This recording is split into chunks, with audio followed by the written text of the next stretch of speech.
அத்தை, என்னாச்சு அத்தை? போன அமுதனையும் இன்னும் காணோம். அக்கா மாமாவும் இன்னும் வரல. தனு வேற வரேன்னு சொன்னாங்க. ஆனா யாருமே இல்ல.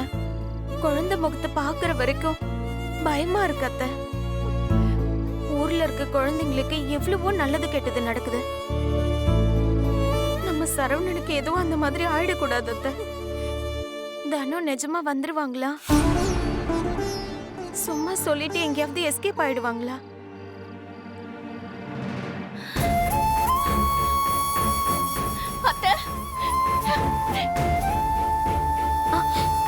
முத்தழகு, அத்தை என்னாச்சு அத்தை?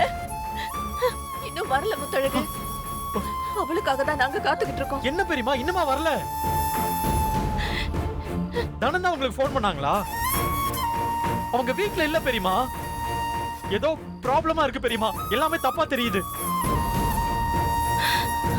தனன் தான் மாமா பேசினாங்க. ஆனா அவங்க வருவாங்களா இல்லையான்னு எனக்கு தெரியல. ஒருவேளை நம்மள திசை திருப்பிட்டு அவங்க எங்கேயாவது குழந்தைய தூக்கிட்டு போயிட்டா? மா, தானா அவ்வளவு கிரிமினல்லாம் இல்லம்மா. பேசினதுல நல்ல பொண்ணாதான் தெரிஞ்சது. நாம அவ்வளவு யோசிக்க வேணாமா? இல்ல சூச, ஸ்வேதா சொல்றதுல ஒரு நியாயம் இருக்கு. நீங்க அவ வீட்டுக்கு தான் போனீங்க. அங்க இருந்து உங்களை அனுப்ப அவ இப்படி ஒரு விஷயத்த பண்ணிருக்கலாம்ல. என் மண்டைக்கு இது ஏறவே இல்ல. ஐயோ, நான் தெரியாம பண்ணி உங்களை வேற வர சொல்லிட்டேனே. எனக்கு ஒண்ணுமே புரியல.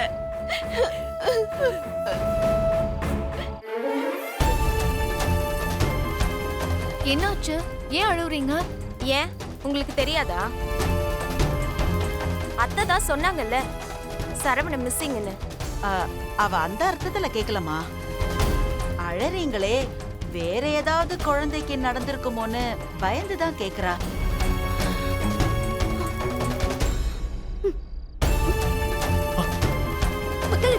ஏங்க ஒண்ணும் கேட்க வேண்டாம். என் குழந்தை காணோம்னா அவனுக்கு ஏதாவது ஆகியிருக்கும்னு கற்பனை பண்றீங்களா? என்ன மனுஷங்க நீங்களா?